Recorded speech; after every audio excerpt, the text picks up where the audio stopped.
बहुत शुक्रिया, बहुत मोहब्बतें। और आखिर में गाजीपुर वालों, आपसे बस इतना कह रहा हूं कि सामाजिक न्याय की लड़ाई में ही नहीं बल्कि जिंदगी के हर मोड़ पर शिक्षा का जो महत्व है, उस महत्व को समझना पड़ेगा। अपने बच्चों को पढ़ाने का जज्बा पैदा करिए और ये 4 मिसरे मेरे घर लेकर के जाइए कि इस तरह हौसले आजमाया करो, मुश्किलें देख कर मुस्कुराया करो, मुश्किलें देख कर मुस्कुराया करो।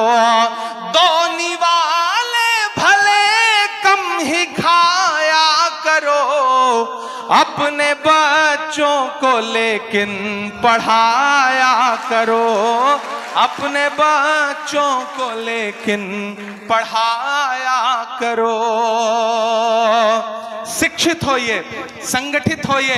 कभी डॉक्टर बाबा साहब अंबेडकर ने कहा था ना कि शिक्षा वो शेरनी है कि जिसका दूध जो कोई भी पिएगा वो दहाड़ेगा। तो अगर दहाड़ना चाहते हो, समाज में इज्जत के साथ रहना चाहते हो, तो शिक्षित बनो।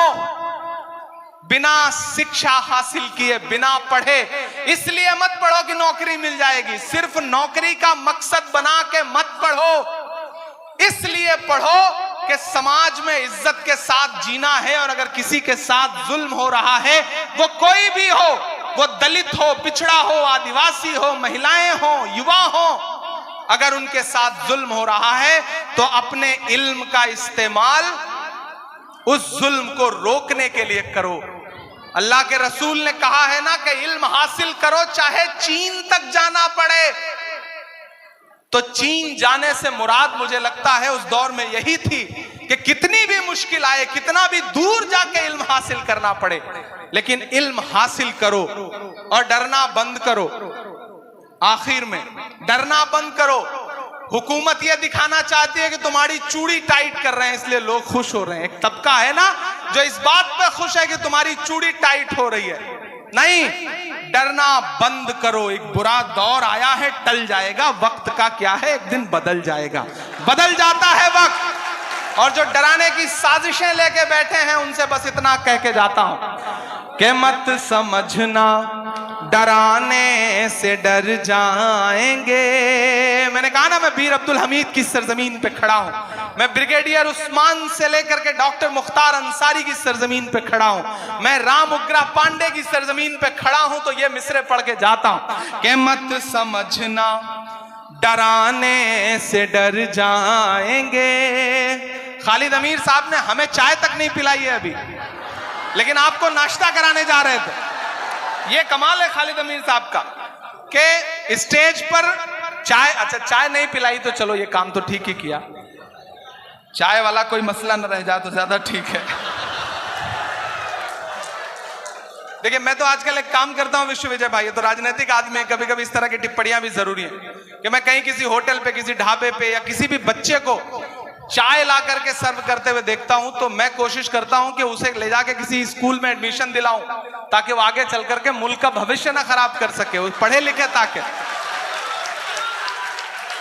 कि मत समझना डराने से डर जाएंगे। गाजीपुर के खून का जो उबाल है ना, जो इस मिट्टी का तेवर है ना, जो सरहदों की हिफाजत में खड़ा हुआ गाजीपुर का कोई भी लाल इस बात की परवाह नहीं करता कि सामने टैंक है या पैटर्न टैंक है या कौन है, वो अपनी जान की बाजी लगा करके भारत की सरहदों की हिफाजत करता है। मैं उस मिट्टी में खड़ा होकर के आखिर में आपको पुकारता हूं और ये मिसरे पढ़ता हूं, आपकी तालियों के शोर के साथ विदाई मांगता हूं कि मत समझना डराने से डर जाएंगे। अपनी बातें कहना सीखिए, पढ़िएगा तो अपनी बातें कहना भी सीखिएगा। कौन सी बात कहां कैसे कही जाती है, यह सलीका हो तो हर बात सुनी जाती है। मैं जब आया मेंबर ऑफ पार्लियामेंट बनके तो मैं ओथ लेने गया, तो मैंने हिंदी में शपथ ली। तो उस समय तत्कालीन उपराष्ट्रपति थे वेंकैया नायडू जी। उन्होंने मुझे बुलाया अपने चैम्बर में और बुला के मुझसे कहा कि मैंने बहुत दिन बाद किसी युवा को इतनी शुद्ध हिंदी बोलते हुए देखा। तो मैंने कहा सर मैं हिंदी साहित्य का विद्यार्थी हूं। तो वो और चौंके, बोले तुम तो शायर हो। मैंने कहा ये कितना खूबसूरत कॉम्बिनेशन है कि मैं इलाहाबाद विश्वविद्यालय में गंगा और जमुना के तट पर बैठ करके मैंने शायरी और कविता लिखनी सीखी है। जहां संगम होता है जो नदियों का, वहां पे साहित्य का संगम होता है। मैं उस मिट्टी से आया हूं, इसलिए इस सरकार की सारी खुराफातें समझता हूं और उसको इसी भाषा में जवाब देने का हुनर भी जानता हूं। एक दिन महिला सशक्तिकरण पे बात हो रही थी तो मैं खड़ा हुआ बोलने के लिए, तो मैंने कहा यत्र नार्यस्त पूज्यन्ते रमन्ते तत्र देवता। जब मैंने संस्कृत का सूत्र वाक्य सुनाया तो भाजपा के एक नेता बाद में मुझे सदन खत्म होने के बाद बोले इमरान आप संस्कृत का श्लोक सुना रहे हो। मैंने कहा इसमें कौन सा कमाल है भाई, मैं हिंदी साहित्य का पढ़ा हुआ हूं, अभी तो मैंने एक श्लोक सुनाया है। आपने महिलाओं के खिलाफ अत्याचार बंद नहीं किए तो और भी श्लोक सुनाऊंगा आपको। तो आपको शिक्षित इसलिए भी होना है कि दुनिया को समझने के लिए, पढ़ोगे नहीं तो कैसे आगे बढ़ोगे। इसलिए मेरी गुजारिश है भाइयों और खास तौर से युवा साथियों कि अपनी मंजिलें तय करो, पढ़ो और डरना बंद करो और हुकूमतों से ये कहो कि मत समझना डराने से डर जाएंगे, मत समझना डराने से डर जाएंगे, अब के सारी हदों से गुजर जाएंगे। तैयार रहना तालियां आप बजाने के लिए जो अगले दो मिसरे हैं उस पर। गाजीपुर की आवाम के लिए कहे गए मिसरे हैं वो कि मत समझना डराने से डर जाएंगे, अब के सारी हदों से गुजर जाएंगे, मौत के नाम का खौफ देता है क्यों। तैयार रहिएगा कि मौत के नाम का खौफ देता है क्यों, मौत जिस रोज आएगी मर जाएंगे, मत समझना डराने से डर जाएंगे, अब के सारी हदों से गुजर जाएंगे, कि हमने जमजम दिया आबे गंगा दिया, हमने जमजम दिया आबे गंगा दिया, तुमने भारत को दंगा ही दंगा दिया। और अगले जो दो मिसरे हैं जिन्होंने अब तक हाथ नहीं खोले होंगे उन्हें भी कसम देता हूं अगर तालियां रोक पाइएगा तो रोकिएगा कि हमने जमजम दिया आबे गंगा दिया, तुमने भारत को दंगा ही दंगा दिया, तुमने एक रंग के ख्वाब देखे मगर, तुमने एक रंग के ख्वाब देखे मगर, हमने हिंदुस्तान को तिरंगा दिया।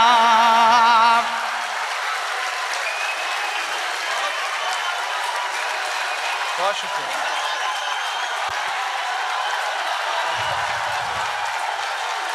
बहुत शुक्रिया। हमने जमजम दिया आब गंगा दिया। जब जब मुझे लगता है कि आप थक गए हैं तब तब आप मुझे गलत साबित कर देते हैं कि हमने जमजम दिया आब गंगा दिया, तुमने भारत को दंगा ही दंगा दिया, तुमने एक रंग के ख्वाब देखे मगर, हमने हिंदुस्तान को तिरंगा दिया। ये तिरंगा बदन पर लपेटे हुए, ये तिरंगा, कल मैं याद रह जाऊं तो इन मिसरों से आपको याद रह जाऊं कि ये तिरंगा बदन पर लपेटे हुए, एक दिन इस जमीन में उतर जाएंगे, मत समझना डराने से डर जाएंगे, अब के सारी हदों से गुजर जाएंगे। ये तिरंगा बदन पर लपेटे हुए, एक दिन इस जमीन में उतर जाएंगे। और ये मिसरा सुनिएगा कि ख्वाब तू देखने लग गया कौन से, तेरी ख्वाहिश है अब सब रहे मौन से, बात इतनी सी है कोई समझाइए, हमने झेले हैं दुनिया में फिरौन से, कि ना इधर जाएंगे ना उधर जाएंगे, ना इधर जाएंगे ना उधर जाएंगे, बन के खुशबू फजा में बिखर जाएंगे, मत समझना डराने से डर जाएंगे, अब के सारी हदों से गुजर जाएंगे। और आखिरी बंद पढ़ता हूं इस नज्म का, कि आंख मूंदे कहां तक गुजरता चलूं, ये तो मुमकिन नहीं है कि डरता चलूं, आंख मूंदे कहां तक, आंख मूंदे कहां तक गुजरता चलूं, ये तो मुमकिन नहीं है कि डरता चलूं, मैं क्या शायर भी हूं और मुअर्रिख भी हूं, मैं क्या शायर भी हूं और मुअर्रिख भी हूं, जुल्म जितने भी हों दर्ज करता चलूं, आंसुओं की गवाही से लिखता रहूं, खून दिल की सियाही से लिखता रहूं, आंसुओं की गवाही से लिखता रहूं, खून दिल की सियाही से लिखता रहूं, हमने जो कह दिया कह दिया कह दिया, अब ये मुमकिन नहीं कि मुकर जाएंगे, मत समझना डराने से डर जाएंगे, अब के सारी हदों से गुजर जाएंगे। वारिस हसन साहब, खालिद अमीर साहब और पूरी इंतजामिया कमेटी, और खास तौर से इस कॉलेज के जो टीचर्स हैं, मैं सबका नाम नहीं जानता, लेकिन मैं उनको खुसूसी तौर पर मुबारकबाद देता हूं। मैं जानता हूं कि एक इवेंट करना कितना मुश्किल काम होता है, और इस तरह से जिसमें सियासत के भी रंग हो, अदब के भी रंग हो और कल्चरल प्रोग्राम भी हो, उसे संजोना बहुत मुश्किल काम होता है। लेकिन खालिद अमीर साहब का मुबारकबाद के ये मुझे बुला के नहीं लाए, ये मुझे पकड़ के लाए, मतलब मैं ये जुमला इस्तेमाल कर रहा हूं, एक होता है पकड़ के बुलाना। मैं लंदन था और दिन में 3 फोन इनके इस बात के आते थे कि आपकी फ्लाइट कब लैंड करेगी, आप देर ना कर दें, फ्लाइट डिले ना हो जाए। मैंने कहा इतना परेशान मत होइए, इंशाल्लाह गाजीपुर वालों से एक जज्बाती रिश्ता है, तो मैं उस रिश्ते को निभाने के लिए जरूर पहुंचूंगा, चाहे जैसे पहुंचूं। मैं आपके बीच में हाजिर हुआ, यहाँ जो आवाम बैठी है और स्टूडेंट्स जो बैठे हैं, उन सबका बहुत शुक्रिया अदा करता हूँ। मैं महाराष्ट्र से मेंबर ऑफ पार्लियामेंट हूँ, तो अपना बजट यहाँ कुछ नहीं दे सकता, ये मेरी एक मजबूरी है। अगर मैं उत्तर प्रदेश से मेंबर ऑफ पार्लियामेंट होता तो मेरी कोशिश होती तो मैं 1 साल का पूरा 5 करोड़ इस इंस्टीट्यूशन को दे देता। लेकिन मैं ये एक वादा आपसे खालिद अमीर साहब ये करता हूं कि आप दिल्ली आइए, चूंकि मेरी कलम यहाँ के लिए फंड नहीं दे सकती, मैं सिर्फ महाराष्ट्र के लोगों को फंड दे सकता हूं।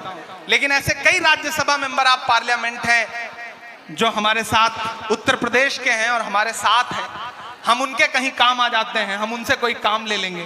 तो आप आइए, जिस तरह से एक हॉल यहाँ पे आपने बनाया है गर्ल्स ब्लॉक के लिए, बच्चियों की तालीम के लिए, और भी कुछ आप करना चाहते हैं तो मुझे बताइए। मैं खुद भले ना दे पाऊं, लेकिन फकीर सबके लिए इंतजाम रखते हैं। मैं इस कॉलेज के लिए कुछ ना कुछ जरूर दिलवाऊंगा, ये आपसे वादा कर रहा हूं। एक ऐसा फंड, एक ऐसी रकम जिससे यहाँ पे कोई हॉल बन सके, कोई लाइब्रेरी बन सके, मैं अपनी तरफ से ये वादा कर रहा हूं। और दुआ करिए, जैसा उमर साहब कह रहे थे, आने वाला वक्त ऐसा हो कि मुल्क के सियासी हालात करवट लेगी, तो आपकी दुआ रही तो आपका ये भाई इस पोजीशन में भी होगा कि इस कॉलेज को कुछ बहुत बड़ा दे सके, और ऐसा होगा। ऐसा होगा, जरूर होगा, ये मुझे पूरा यकीन है। और उस दिन MH इंटर कॉलेज में आके मैंने जो वादा किया, यहाँ खड़े होकर के जो आपसे गुफ्तगू की है, उसके लिए आप आइएगा और मुझे याद दिलाइएगा, मैं इंशाल्लाह खड़ा मिलूंगा। और आप सब साथियों से गुजारिश है, अपने बच्चों को पढ़ाइए। अगर आपके बच्चे का पढ़ने में मन नहीं है तो अपने आसपास के किसी बच्चे को पढ़ाइए, क्योंकि शायद वो पढ़ना चाहता हो और उसके पास पढ़ने के रिसोर्सेज ना हो। बेसिक स्कूल बनाइए, यूनिवर्सिटियां बहुत हैं, बेसिक स्कूल की जरूरत है। बेसिक स्कूल में बच्चों को भेजना शुरू करिए। और इमरान प्रतापगढ़ी आपकी दुआओं की वजह से देश की पार्लियामेंट का हिस्सा है। मुझे याद है कि 2019 में जब राहुल गांधी जी ने मुझे बुलाया तो उन्होंने 3-4 मुलाकातों के बाद मुझे लगा कि ये आदमी वो आदमी है जिसके साथ इस देश की सियासत में सामाजिक न्याय की लड़ाई लड़ी जा सकती है। मैं राहुल गांधी जी के कदम से कदम मिला करके पूरे हिंदुस्तान में चल रहा हूं, लड़ रहा हूं। तो मैं आपसे ये गुजारिश करूंगा कि जो भरोसा आपने जता रखा है उस भरोसे को मजबूत रखिएगा। और बदन में जो भी लहू है तेरी अमानत है, जहां जहां हो जरूरत वसूल कर लेना। मैं इमरान प्रतापगढ़ी हूं तो आपकी दुआओं के सदके में हूं, वरना मुझ में ऐसा कुछ नहीं था कि मैं वहां जाकर के आपकी खिदमत कर पाता। आपकी दुआओं ने बड़ा बनाया है। एक बार फिर से आप सभी साथियों का बहुत सारा शुक्रिया। इंशाल्लाह ये इंस्टीट्यूशन, ये कॉलेज जब भी मुझे आवाज देगा मैं सब कुछ छोड़ करके यहां आऊंगा, ये मेरा आप सबसे वादा है। बहुत शुक्रिया।